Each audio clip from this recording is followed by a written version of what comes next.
it's Cindy. Welcome back to Studio Lou. So I totally have not had time to film lately. I didn't really do a weekly wrap-up video because I don't have a lot to wrap up. So it's springtime and I'm spending a whole lot of time outside. So after the workday, I sort of get outside and then there's not a lot of time left. So I only kind of finish little bits of things each day. So for a little while, my wrap-ups might be a little smaller or just, not happening on the Sunday or a little off schedule. But I thought I would just kind of share with you a few things happening. So first of all, I have some nice forsythia tea. I gathered all sorts of forsythia flowers yesterday and added some lemon and let them steep overnight, and yummy forsythia tea. It's been violet season, so you can make violet tea and sugar and syrup or forsythia or all the different kind of flowers that are hanging around right now. So yeah, it's been pretty nice. I'm also looking forward to blooming magnolias because I'm going to pickle some magnolia and that's going to be super yummy.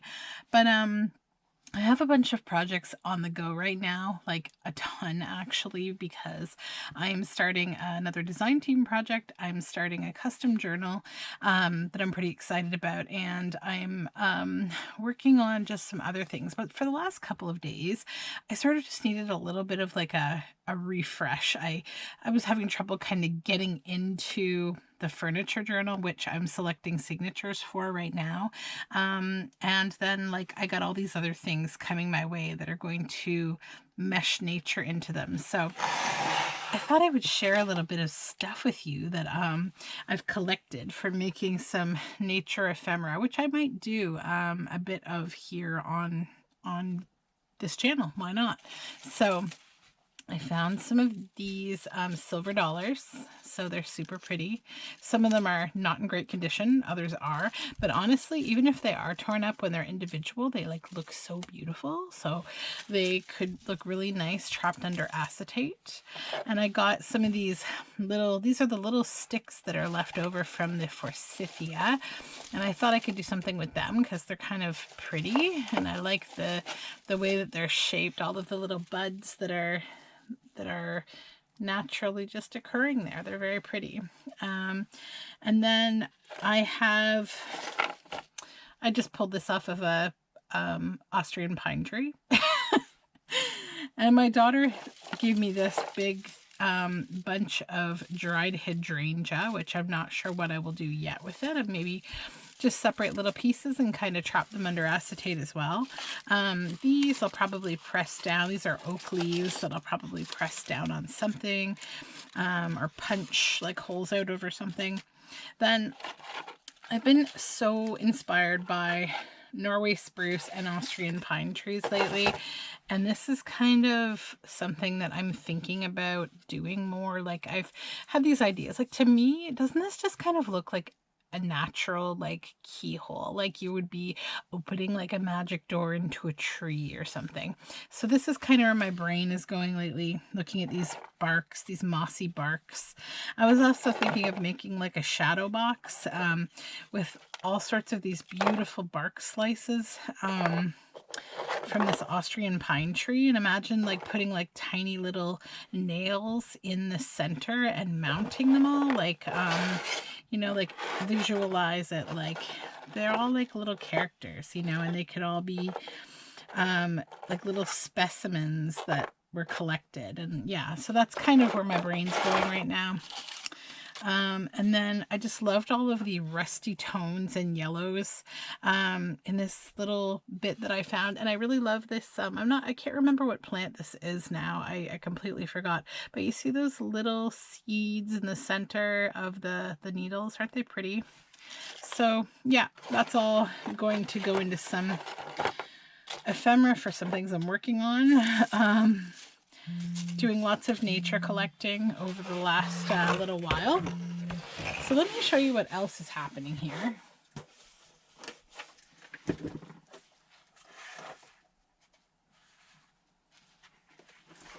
I've also been rust dyeing. I dyed all of the, or not dyed, but I rusted all of these yummy paper clips. So that happened. And then I'll try to show this to you. It's so funny.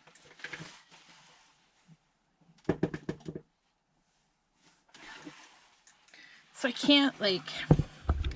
can't tip this too much because it leaks.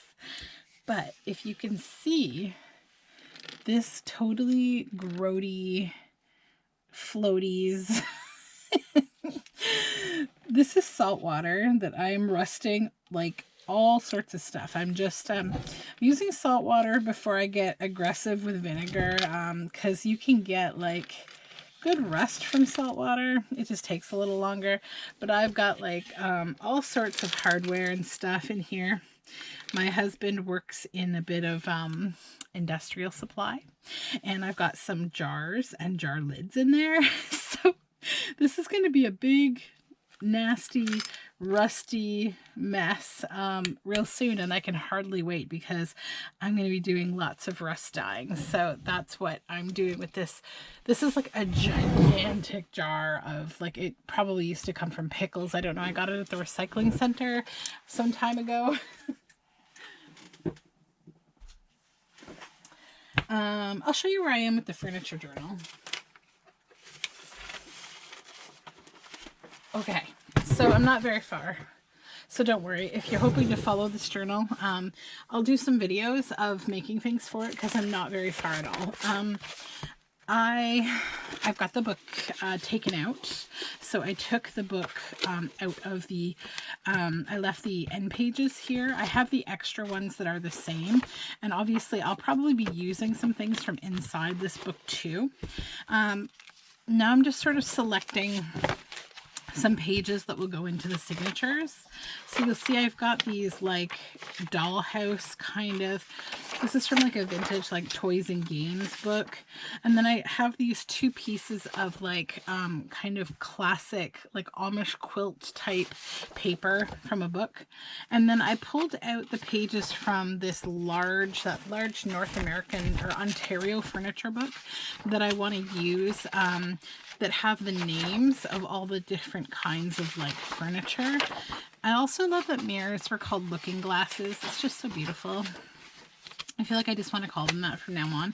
But yeah, it's like all the pages with the titles and like some of the images. Those are probably all going to go in the signatures as kind of like the chapters of the book. Like however many of those I have, I'll probably do a signature for each one.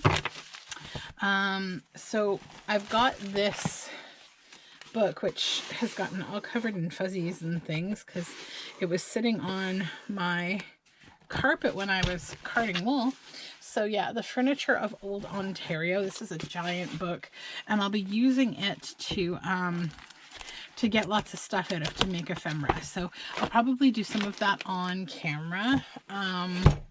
Then, like I said, I kept these extra end papers, and I kept the how to use this book section of the book. I thought like this guy had a really good sense of humor. It starts out, now there is how to use this book. Now there is a heading to make women weep and strong men cry. How to use this book indeed. Whoever reads a book, he has to find out how to use. Not me. Why, that's like reading the directions on a can before you have messed everything up. Personally, I always prefer to wade in profoundly uninstructed on the obviously nutty theory that I already know everything. But there's a way of justifying this. I tell myself that I will learn more from my mistakes than I ever could by being a submissive follower of instructions and bowing to the dubious authority of some distant and unknown manufacturer. So you see where I am, right? This is funny. I kind of like that because, you know, I think a lot of us kind of go this way. So this is The Furniture Doctor by George Groats. And I like him so far a lot. He's very funny. So then, what are these? These are just, I think, some pages that I've selected that I want to make ephemera from. And what else do I have here? Oh, and then I have I ripped this out. This is like the index of all the different like things in the book. And then I have found some kind of architectural illustrations of furniture. hinges, and I still have this. It's so silly to go on wearing myself out when I could get a Hoover. So I just think she's funny. I don't know how I'll use her yet. And then of course I made a few things. So I haven't done a whole lot more than just kind of collect. That's the cover of the book from the thrift store. So I've just been kind of collecting things. Like, I haven't done much effort yet collecting things from my stash. I've got to go through and start looking for things, and then obviously start making things, because oh, this big book is so dusty. It's just, I've got to like strip it down to nothing so that there's no more little bits. So I'll show you what I've been making this week. They're not done yet, but they will be soon. So after making the Wishes and Weeds traveler's notebooks, I wanted to make like more, but I wanted to do a few things differently. I wanted to kind of like make it my own a bit, and just have fun making some kind of like, I'm calling them odd socks, just no theme, just fun stuff, maybe a vintage undertone, because I just have a lot of vintage stuff, because I've been a collector my entire life pretty much. So yeah, I pulled out some of the big guns in my stash to throw these together. The major like kind of thing that I'm happy to sort of like share, but not really, is these little image panels. They're from this piece of vintage, they're vintage curtains actually from like the 70s, and they have all these different fairy tales that are just depicted in the fabric, and they are wild colors, and I love them so much. So I thought, you know what, this is a nice opportunity to just use these on these covers for this front pocket. So what I have left to do with these is I need to put the pockets on the inside that I want to put in, but I've got the signatures finished. So all three of them are here. I was able to use up some of my images of these, like I got a few books from 70s stylists and styling, like guides that would sit in like a salon or a barber shop, like how to cut different styles. You know, people could go and look through them and maybe say like, I want this or I want that. So I used a few of them. I have to sort these out. They're all kind of upside down and all which ways at the moment. But yeah, I have done a lot of fun work with these, and I'm really excited because I didn't just use like ephemera that was like vintage and pre-made. Yeah, it's just the cover that's upside down, I think. Here we go. I made them with a lot of my own like handmade ephemera. Like, you know, I made these tags. I've made a lot of things for them. So yeah, they're going to be really fun when they're done. I should have them the binding and everything all done maybe tonight if I have time. And then I'll probably pop them in the shop this week. There'll be 3 of them. And that was just a really relaxing kind of like no pressure project. Okay. So then, let me see if I can fit my monster. You know what? I won't put the whole bag up here, but there's an entire giant bag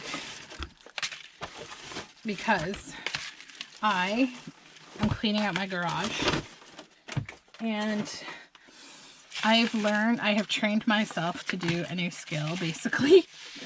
And it is stripping birch bark off of birch logs that I've been basically drying for a few years in my garage. I had all these birch that were about this big. Some are larger, some are smaller.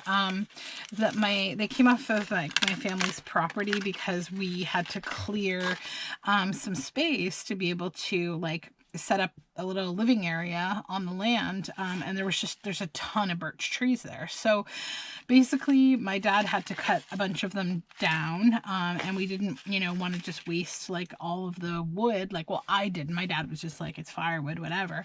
But I was like, no, they're so beautiful. So like I've made a lot of things with them. I've made vessels. I've made these really cute, there's actually some of them in my shop. I should show them sometime because I love them so much. They're like little pin cushions that are on top of a birch log that I've carved to look like a gnome house, and then I've put like a felted pin cushion on top that looks like a toadstool mushroom, and I've painted little doors and windows. There's some in my shop if you are interested in seeing them. But yeah, I was like the weird neighbor on the weekend outside, like with like some music cranked on like a hip-hop Spotify list, and because it was a nice summer day and you want to be vibing outside. So that's what I was doing, but I was doing it like in a sundress, listening to loud music on my front porch, with a knife, and just like cutting all this off of my big logs while my husband was like totally dismantling our garage. So that was my Saturday.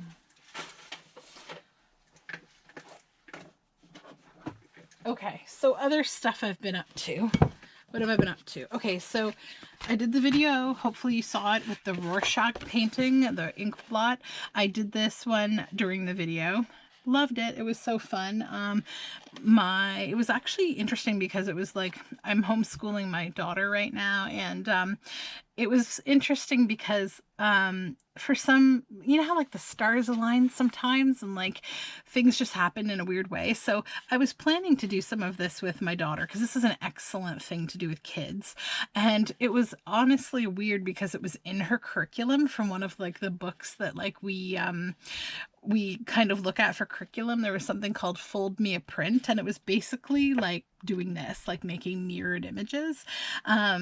Not with kind of the theory of Rorschach in mind, but like it was just fun.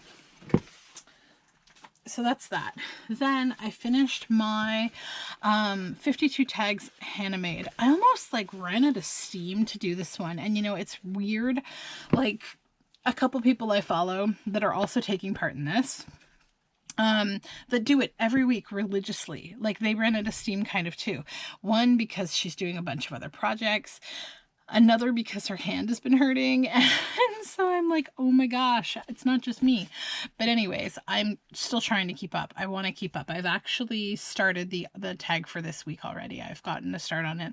So this theme of week 14 last week was a place and a treasure. So you were to try to kind of think about, it's weird times right now. So maybe a place that you'd like to be, a place that you've been on vacation, a place you visited that you miss or you want to go back to, or, or that you want to go to in the future. So I chose Newfoundland because I had a wonderful, wonderful time traveling. I spent a couple of weeks there and had a wonderful time, and I really miss it. We had planned to go this year that my son was a year old and we could kind of manage it a little bit, and it's had to go on hold because that's just what happens when there's this whole thing going on.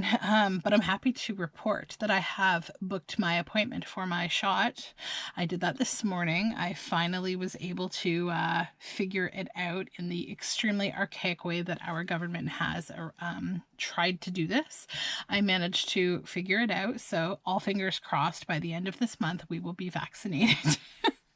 I'm also on like the, hey, call me if there's an extra, list. So if they have a canceled appointment or they have more vaccine left at the end of the day, I'm on the probably list of how many people that are like excited to get it as I am. So anyways, Newfoundland. So what I did was I used an ombre fabric that went from blue to green to kind of think about the water, because there's just so much water. Newfoundland is a rock in the middle of the ocean, basically.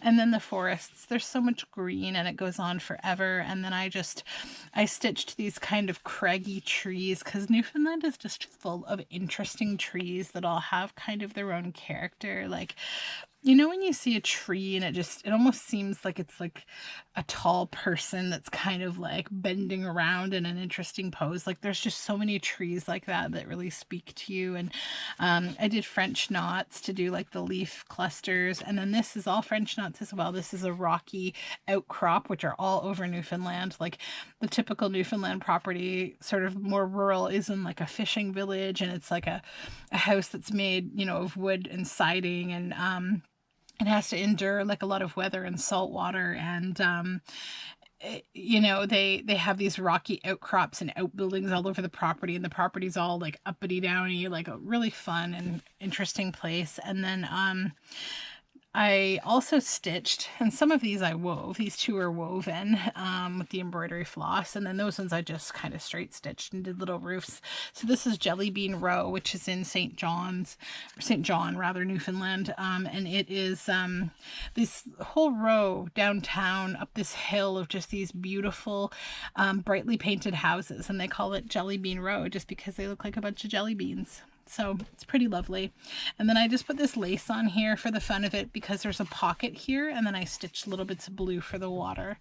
Then inside the pocket is a treasure that I brought back from Newfoundland. It is sort of a sea-worn flat stone that has some waves on it, and it's kind of sparkly and lovely. And so that is what goes in my little pocket here. So very fun memory.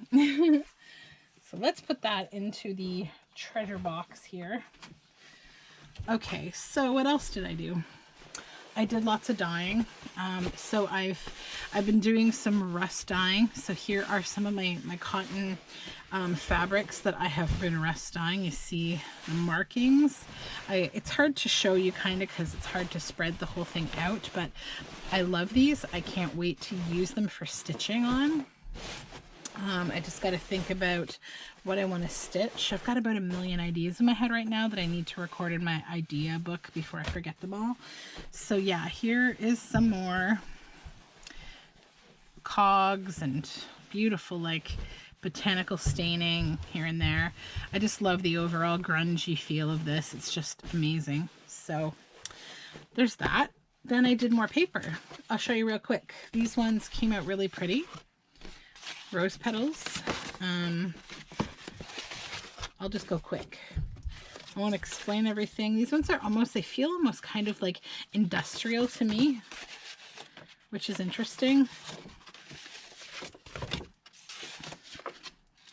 We got like cogs on this side and on this side that are different. Some of these are just extra special. You get those ones that are just extra special. And I'm trying to, of course, my whole province is in lockdown.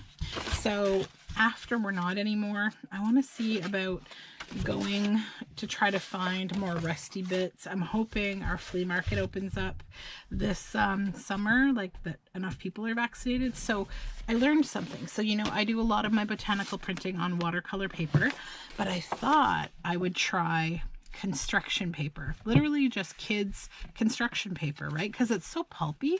I thought, like, what's going to happen? So this is what happens. It's crazy. Look at all the speckling that you get. These are leaves, green leaves, and it came out really bluey. Yeah, so amazing. Like, it maintains the color of the flowers differently, and like I'm honestly just in love with these speckling leaves. I want to do more. I've got a ton of kids construction paper. Like, look at that. That's amazing. And I'm not like trying to pump myself up here. Anyone can do this. You can do this. This is, you know, just a little bit of learning. And I've done, you know, probably enough information here to help you. But if you have questions, if you're trying to learn to do this and you want to know some simple ways to just make nice eco prints, I can help you out a little bit if you're looking to learn some stuff. So these just turned out incredibly. Look at that.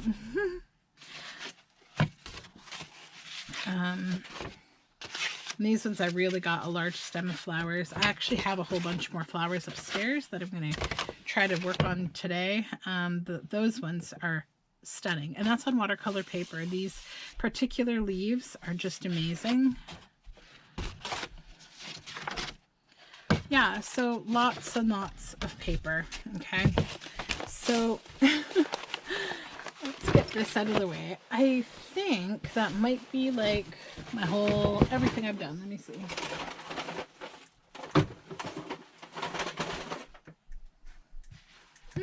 I think it is.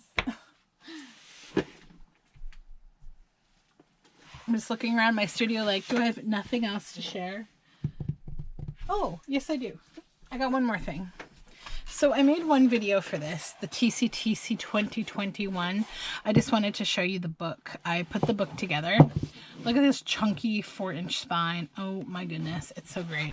So I've only got like 1 or 2 things in it so far, and I chose to use elastics for now. I'll bind it all in maybe later, or maybe I won't. We'll see. We'll see how it all goes.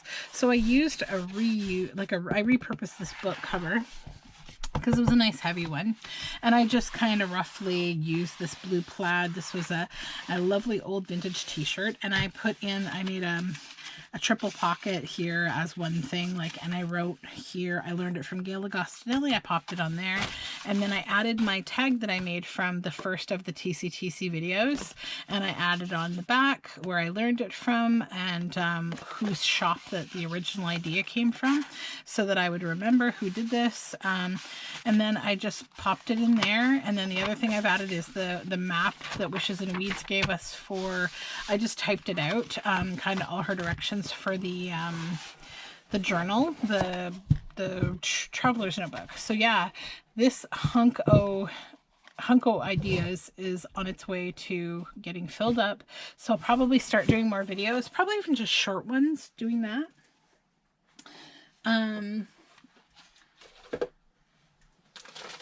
Other than that, I've started sewing some of these. This is another project I'm working on.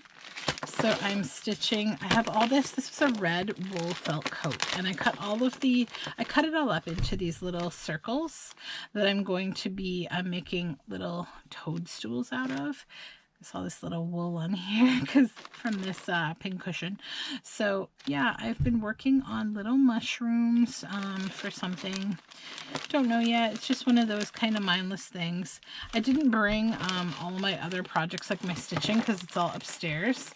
But I have got a lot of stitching done this week. I got like a bunch of color on the Frosted Pumpkin Stitchery Halloween Town. So I'll show you that in the next wrap-up video. I'll show my stitching in my next wrap-up. But other than that, that's all I've been up to. So I know it's like a different kind of update. Oh, one thing I might do, hold on. Sorry. One thing I might do this week is I have this big stack of Pokemon cards. So if you're a Pokemon card collector, please avert your eyes. These are not in good condition, and actually these are not really worth any money. The only ones that sort of are these. Don't look at this poor thing. Oh my gosh, I just need to throw this away.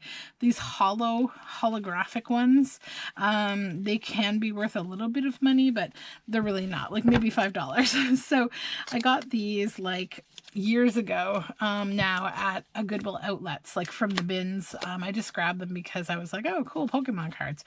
So I'm going to be covering them with other things and making little like journal card ephemera with them. So reuse, recycle. So yeah, that is what I'm up to. But anyhow, that is it for me. So thank you for joining me again, and I will be back with something else going on. And I hope you're doing well, and thanks again. All my social media information is down below. So we'll talk soon. Bye for now.